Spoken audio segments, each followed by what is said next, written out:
Hola, ¿qué tal? Bienvenida a este nuevo capítulo del podcast Vivir es fácil con los ojos cerrados. En esta segunda temporada estamos hablando exclusivamente de los problemas derivados de la relación de pareja. Y el capítulo de hoy va sobre el sadismo y el masoquismo en el vínculo amoroso de pareja. Aunque creas que abordaremos una cuestión meramente sexual, no es solo de sexo en la pareja de lo que hablaremos. Y tal vez te lleves algunas sorpresas de lo que tenemos para contarte. Así que ponte cómoda, ábrete de orejas y disfruta con lo que quién sabe, acaso no hayas escuchado, leído, sabido hasta hoy. Porque siempre es excitante aprender nuevas formas de mirar la vida. Y la pareja es, como venimos diciendo, un asunto que para muchas personas tiñe la vida entera. Hablamos de masoquismo y de sadismo, aunque también sería correcto que dijéramos sadomasoquismo, porque, como verás más adelante, en toda posición sádica hay masoquismo y en toda posición masoquista se expresa cierto sadismo. ¿Qué es lo primero que te viene a la mente si decimos sadomasoquismo? Es más que probable que en lo primero que pienses sea en actos sexuales, en pornografía o en clubes donde se llevan a cabo estas prácticas. Pero ya te aviso que sí, hablaremos de eso, pero lo más interesante está en reconocer el sadismo y el masoquismo en ti misma, en las cosas de todos los días, en la convivencia o en la relación de pareja, sin que nada tengan que ver los genitales, el coito o las escenitas típicas del porno. También es probable que debido al gran éxito de ventas que tuvo y que hizo posible que después se rodaran 2 películas inspiradas en él, el libro 50 sombras de Grey, esa versión del porno sadomaso apto para amas de casa y señores bien pensantes, ¿no? O sea, un sadomasoquismo light, apto para casi todas las ideologías. Pero también es posible que el término sadomasoquismo te remita, como decíamos antes, a escenas sexuales, de dominación, de agresión verbal y física, que te remita también a herramientas de tortura como correas, esposas, látigos y otras por el estilo, cosas así. Si este ha sido el caso, se trata seguramente de una filtración de lo que propone la iconografía pornográfica, que en estos momentos lo impregna casi todo. Tan extendida está, tan normalizada, que hay muchas personas que primero ven escenas sadomaso en el porno y luego esperan que sus parejas acepten practicarlas, o peor aún, se someten a estos juegos sexuales en un intento de agradar a sus compañeras, muchas veces a costa de grandes dosis de angustia, de pasar auténticos momentos de tortura física y moral, pero no tan deseada como creían, ni por asomo tan divertidas como proponen ciertos panfletos como el propio libro que citábamos, y que está, dicho por otra parte, espantosamente mal escrito desde la primera página, hasta el punto de que me ha costado encontrar en la memoria peor literatura que esa. Pero no nos desviemos, que nos estamos yendo un poco para otro lado. Sadismo y masoquismo pueden llegar a encontrar expresiones como las que presenta la pornografía, claro que sí, pero van mucho más allá de ese corsé del pensamiento. Digamos primero, por si fuera necesario, que el sadismo consiste en el placer que una persona experimenta cuando de forma física o psicológica consigue maltratar, denigrar, abusar, someter a otra. Y el masoquismo se situaría en la acera de enfrente con respecto al sadismo. Lo protagonizan las que sienten gozo con el dolor, con el padecimiento propio, en el hecho de ser vejadas, violadas de alguna forma, víctimas voluntarias de algún tipo de dominación o sumisión. Si eliminamos cualquier elemento que nos lleve a pensar en un acto sexual, entonces podemos ver que tanto el sadismo como el masoquismo pueden darse, y de hecho se dan con gran frecuencia, en cualquier momento de la vida cotidiana.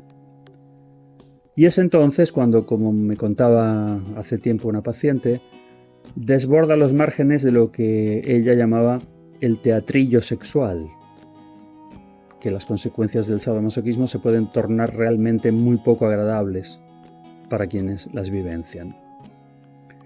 La teoría freudiana distingue 3 tipos de masoquismo. El masoquismo erógeno, que está relacionado con la sexualidad infantil, de lo que hablaremos enseguida.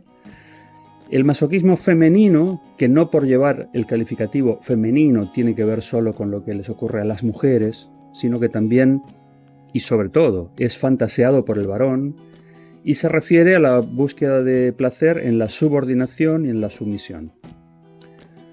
Y el tercer tipo de masoquismo es el masoquismo moral, que se relaciona con la culpa y la autolesión como una forma de satisfacer una expectativa de castigo y así calmar un sentimiento de culpa.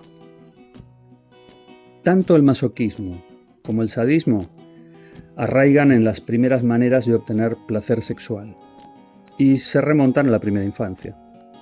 Es en ese tiempo del despertar sexual, que precede al que tendrá lugar en un segundo momento, en la pubertad, cuando el bebé goza de una manera casi irrestricta, sin límites, de todo aquello que le proporciona placer.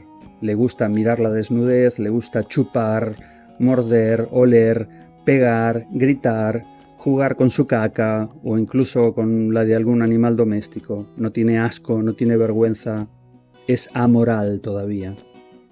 Como vemos, lo que hemos descrito es un amplio repertorio de gozos que poco a poco, paulatinamente, tendrá que ir limitando con obediencia, porque la educación se encargará de ponerle puertas a ese terreno tan abarcador.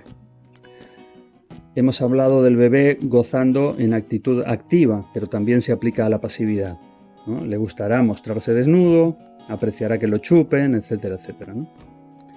La educación, como decíamos, obliga a reprimir esa sexualidad infantil tan florida. Pero eso reprimido, si proporcionó mucho placer, dejará una marca imborrable y establecerá ciertas maneras privilegiadas de dar y obtener placer. Según sea la moral de la persona ya adulta, podrá permitirse ciertos juegos sexuales que satisfagan su sadismo y su masoquismo, pero habrá también quien tendrá que vérselas con un negocio un poco raro que suele hacer nuestro inconsciente.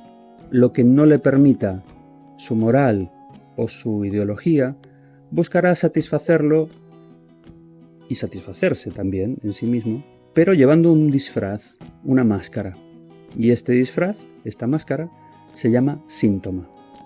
Y ahí es cuando la cosa se complica. ¿Por qué? Porque una manera fácil de merecer algo así como un castigo, es decir, gozar en una posición masoquista, podría ser desde olvidarme de cumplir algo que había prometido a mi pareja, por ejemplo, hacer un trámite, pagar un impuesto, algo por el estilo, hasta generar tensión en la relación mediante quejas o broncas para que ella, mi pareja, se enfade conmigo y me deje de hablar. O, si esto es recurrente, hasta llegue incluso a desear separarse de mí, que se plantee dejarme.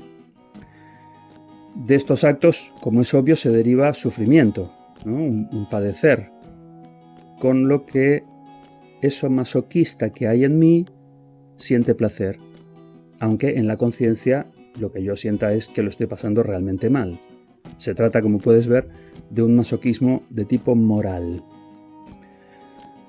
El masoquismo representa un problema para las personas que lo vivencian, que lo experimentan, ya que las puede llevar a la autodestrucción si no se canaliza adecuadamente.